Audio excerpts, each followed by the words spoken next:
সারা বছর শুধু অপেক্ষা করেই থাকি এই দিনগুলোর জন্য। কারণ এই যে অকেশনগুলা, অনুষ্ঠানগুলা, সেই অকেশনগুলাতেই আমার সব প্রিয় মানুষদের সাথে আমার দেখা হয়।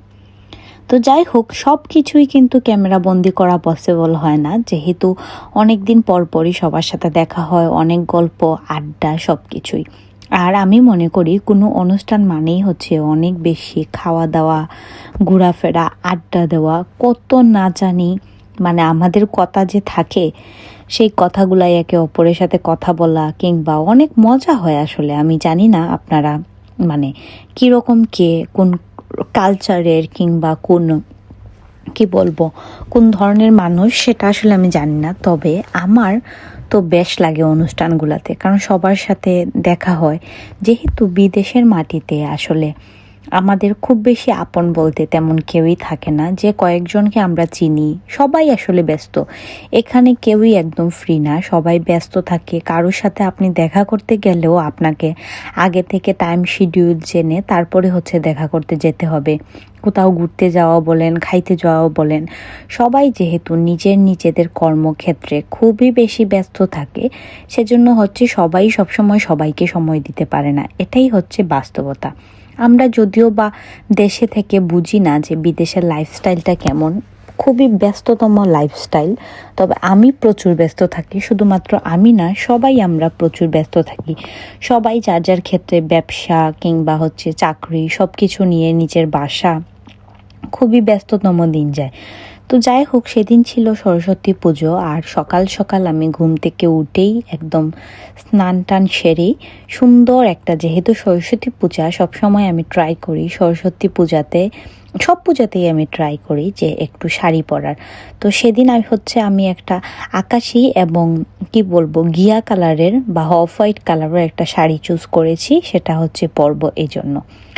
অকেশন মানেই আমার কাছে, বাঙালি অকেশন মানেই আমার কাছে শাড়ি, সেটা তো অবশ্যই পরতে হবে, এছাড়া আর কোনো উপায় নেই।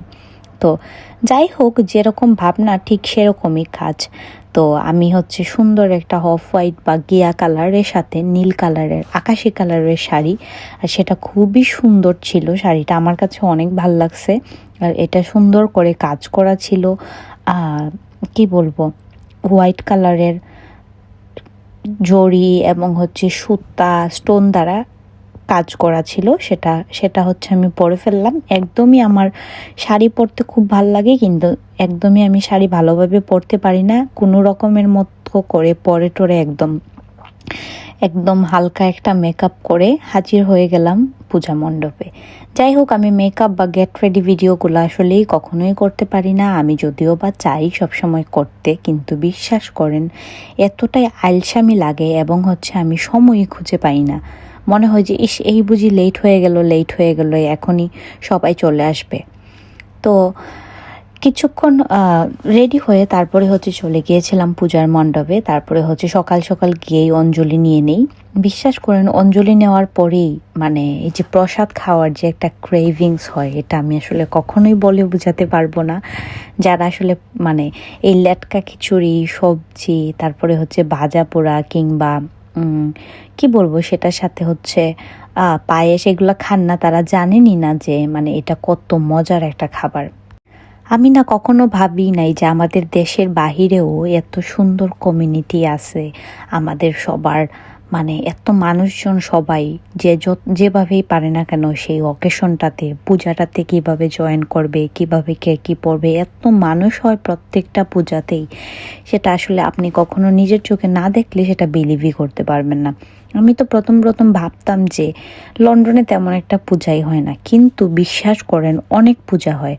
মানে এতগুলা পুজো হয় যে আপনি দেখে দেখে সেগুলা শেষ করতে পারবেন না।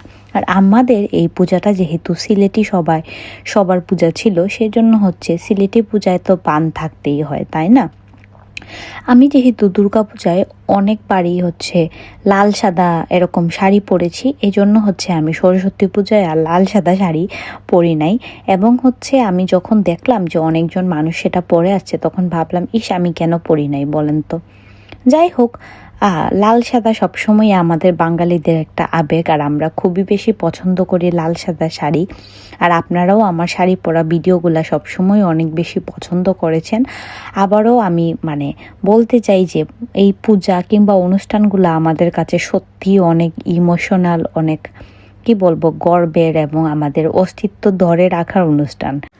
পুজো মানেই হচ্ছে অনেক অনেক অনেক বেশি আনন্দ, পরিচিত মুখ সবার সাথে দেখা, আর সেই সাথে অনেক খাওয়া দাওয়া আর সাংস্কৃতিক অনুষ্ঠান। অবশ্যই সেটা ধর্মীয়মূলক সাংস্কৃতিক অনুষ্ঠান ছাড়া আমাদের পুজো কখনোই আসলে শেষ হয় না।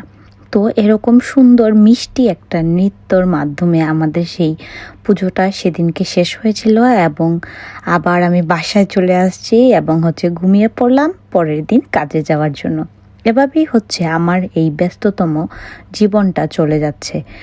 ব্যস্ততার মধ্যেও আমি সবসময় চাই নিজেকে খুশি রাখার। আপনারাও কিন্তু অবশ্যই যথাসাধ্য চেষ্টা করবেন নিজেকে সময় দেওয়ার, এবং অবশ্যই নিজেকে সুখী করার যত সাধ্য চেষ্টা করা। কারণ নিজে যদি ভালো না থাকেন তাহলে কখনোই আপনি অন্যকে ভালো রাখতে পারবেন না। নিজের মন শরীর সুস্থ থাকতে হবে, ভালো থাকতে হবে, তারপরেই আমরা অন্যজনকে ভালো রাখতে পারবো। যাই হোক, সবাই আমার জন্য অনেক অনেক দোয়া আশীর্বাদ করবেন, আমি যেন সবসময় ভালো থাকতে পারি।